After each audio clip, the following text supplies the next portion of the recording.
નમસ્કાર દર્શક મિત્રો, હોટલાઇન ન્યૂઝમાં આપનું સ્વાગત છે. સુંદરકાંડ અને management. Hanumanji the great management ગુરુ, આ વિષય ઉપર આપણે વિશદ ચર્ચા કરીએ છીએ. સુંદરકાંડની ચોપાઈઓમાં જે રીતે મેનેજમેન્ટની વાત આવે છે, જે મેનેજમેન્ટના સિદ્ધાંતો સમાવવામાં આવ્યા છે, એના વિશેની આપણે ચર્ચા કરીએ છીએ. આવો આજે વધુ ચોપાઈઓ જોઈએ અને એનો અર્થ સમજવા માટેનો પ્રયત્ન કરીએ. બાર બાર પ્રભુ ચલઈ ઉઠાવા, પ્રેમ મગન તે હી ઉઠબન ભાવા. પ્રભુ કર પંકજ કપિકે સીસા, સુમરી સુદશા મગન ગૌરીસા. સાવધાન મન કરિપુન શંકર, લાગે કહન કથા અતિ સુંદર. કપિ ઉઠાઈ પ્રભુ હૃદય લગાવા, કર ગહી પરમ નિકટ बैठावा. કહુ કપિ રાવણ પાલિત લંકા, કેહ વિધિ દહેવ दुर्ग अति बंका. प्रभु प्रसन्न जा नाहनु मनता, बोला बचन विगत अभिमाना.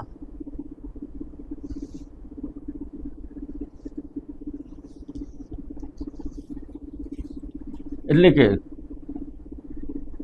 ભગવાન રામે હનુમાનજી મહારાજને પૂછ્યું કે ચારે તરફ રાક્ષસોથી ઘેરાયેલા લંકાના આ દુર્ગને તમે કેવી રીતે સર કર્યો અને એ લંકામાં તમે આગ કઈ રીતે લગાવી. એ અતિ દુર્ગ એવી લંકા નગરીને આપણે જીતવી હોય તો એના માટેની કારગર ચાવી કઈ નીવડી શકે, એના માટે કઈ રીતે આપણે તૈયારી કરવી પડી શકે, એના માટેની વિગતવાર વાત કહું. જે વ્યક્તિ સામેની કંપનીમાં જઈને આવ્યા છે, એની કંપનીનું વાતાવરણ જાણીને આવ્યા છે, એમની ફાઇનાન્શિયલ કેપેસિટી જાણીને આવ્યા છે, એમના બોસ કે સીઈઓ સાથે 1-to-1 મીટિંગ કરીને આવ્યા છે, એમની બધી જ નબળાઈઓ વિશેની જાણકારી જેમની પાસે છે, એમની તાકાતનો અંદાજ જેમની પાસે છે, એમને પૂછવાથી જ કંપનીની આગળની રણનીતિ નક્કી થાય. અહીંયા હનુમાનજી મહારાજ લંકા નગરીમાં આંટો મારીને આવ્યા છે, ફરીને આવ્યા છે. મંદિર મંદિર પ્રતિકર શોધા, જહાં તહાં દીખે અગણિત યોદ્ધા. એટલે કે લંકા નગરીની અંદર ક્યાં ક્યાં યોદ્ધાઓ છે એ પણ એઓ જાણીને આવ્યા છે. રાવણના દરબારમાં જઈને આવ્યા છે. લંકા નગરીની તમામ વિગતો હનુમાનજી મહારાજ પાસે છે.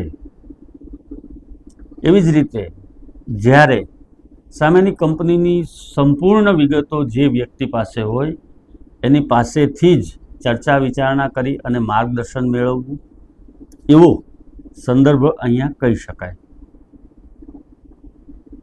એના ઉપર હુમલો કરતા પહેલા એમની વિશેષતાઓ શું છે, તાકાત શું છે અને એમની નબળાઈઓ શું છે, એ બધી જ વિગતો એક જ વ્યક્તિ પાસેથી જાણવા મળી શકે કે જે એ કંપનીમાં જઈને આવ્યા હોય. આ વસ્તુ બહુ જ મહત્વની બની જાય છે જ્યારે કાર્ય સિદ્ધિ કરવાનો સમય આવે છે.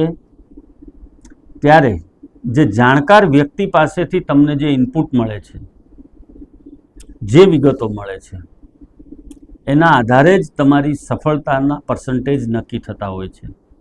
અને અહીંયા પણ હનુમાનજી મહારાજ પાસેથી ભગવાન રામ તમામ વિગતો મેળવે છે અને તમે કઈ રીતે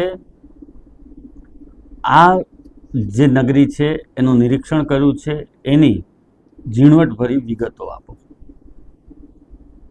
કોઈ પણ યુદ્ધની શરૂઆત પહેલા કઈ રીતે એને જીતવું